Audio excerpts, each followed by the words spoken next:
পশ্চিমবঙ্গে মুসলিমদের ওপর ব্যাপক হামলা নির্যাতন চরমে। ভারতে মুসলিমদের ওপর সহিংসতা ও নির্যাতনের অভিযোগ নতুন নয়, তবে সাম্প্রতিক বছরগুলোতে পরিস্থিতি আরও উদ্বেগজনক রূপ নিয়েছে। কয়েক দশক ধরে দেশটির বিভিন্ন প্রান্তে সংখ্যালঘু মুসলিম জনগোষ্ঠী সাম্প্রদায়িক হামলা, ঘৃণামূলক বক্তব্য, বৈষম্যমূলক আইন প্রয়োগ এবং রাজনৈতিক মেরুকরণের শিকার হয়ে আসছে। মানবাধিকার সংগঠনগুলোর মতে ধর্মীয় পরিচয়কে কেন্দ্র করে সামাজিক বিভাজন ক্রমেই তীব্র হয়েছে, যার প্রভাব পড়ছে সাধারণ মানুষের নিরাপত্তা, নাগরিক অধিকার ও সামাজিক অবস্থানের ওপর। বিশেষ করে 2026 সালের বিধানসভা নির্বাচন পরবর্তী সময়ে উত্তেজনা ও সহিংস ঘটনার মাত্রা বহুগুণ বেড়ে গেছে বলে বিভিন্ন মহলে অভিযোগ উঠেছে। নির্বাচনের পর কয়েকটি রাজ্যে মুসলিম অধ্যুষিত এলাকার হামলা, বাড়িঘর ও ব্যবসা প্রতিষ্ঠানে অগ্নিসংযোগ, গণগ্রেপ্তার এবং উস্কানিমূলক প্রচারণার খবর সামনে এসেছে। সামাজিক যোগাযোগ মাধ্যমেও মুসলিম বিদ্বেষী বক্তব্য ও অপপ্রচার দ্রুত ছড়িয়ে পড়ছে, যা পরিস্থিতিকে আরো জটিল করে তুলেছে।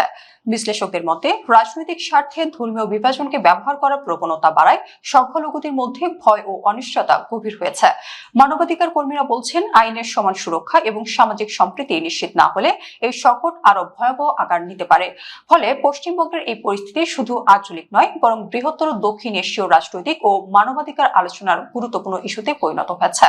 পশ্চিমবঙ্গ বিধানসভা নির্বাচনের ফল ঘোষণার পরবর্তী কয়েকদিনে রাজ্য জুড়ে শতাধিক সহিংসতার ঘটনা ঘটেছে বলে association for protection of civil rights এর প্রতিবেদনে দাবি করা হয়েছে, যেখানে সবচেয়ে বেশি ক্ষতিগ্রস্ত হিসেবে মুসলিম সম্প্রদায়কে চিহ্নিত করা হয়েছে।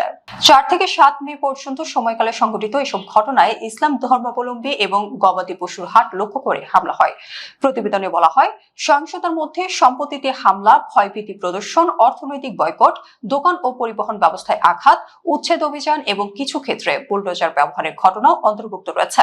এর মধ্যে অন্তত শতাধিক মুসলিম শারীরিক বা অন্যভাবে নিগৃহীত হয়েছেন এবং শতাধিক কোটি সম্পত্তি ক্ষতিগ্রস্ত হয়েছে, যার মধ্যে ঘরবাড়ি, মসজিদ, দোকান ও ব্যবসা প্রতিষ্ঠান রয়েছে।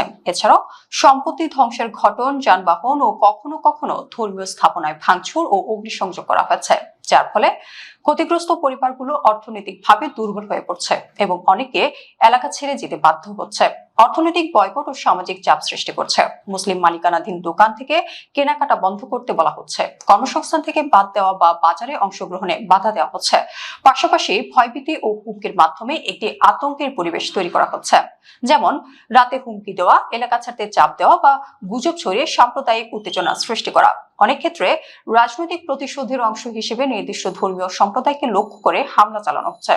সামাজিক যোগাযোগ মাধ্যমেও ঘৃণামূলক প্রচারণা, বিভ্রান্তিকর তথ্য ও বিদ্বেষ ছড়িয়ে পরিস্থিতিকে আরো উত্তপ্ত করা হচ্ছে, যা বাস্তব সহিংসতাকে উস্কে দিচ্ছে। ভৌগোলিকভাবে এই সহিংসতা পশ্চিমবঙ্গের বিভিন্ন জেলায় ছড়িয়ে পড়ে। কোচবিহার ও উত্তর 24 পরগনায় সবচেয়ে বেশি ঘটনা ঘটলেও কলকাতা, হাওড়া, মুর্শিদাবাদ, মালদা ও বীরভূম সহ বিভিন্ন জেলায় এই সহিংসতা ছড়িয়ে পড়ে। এছাড়া ঝাড়খণ্ড সীমান্তবর্তী কিছু এলাকা ছাড়া প্রায় পুরো রাজ্যেই কম বেশি এই উত্তেজনার প্রভাব পড়ে বলে প্রতিবেদনে উঠে এসেছে।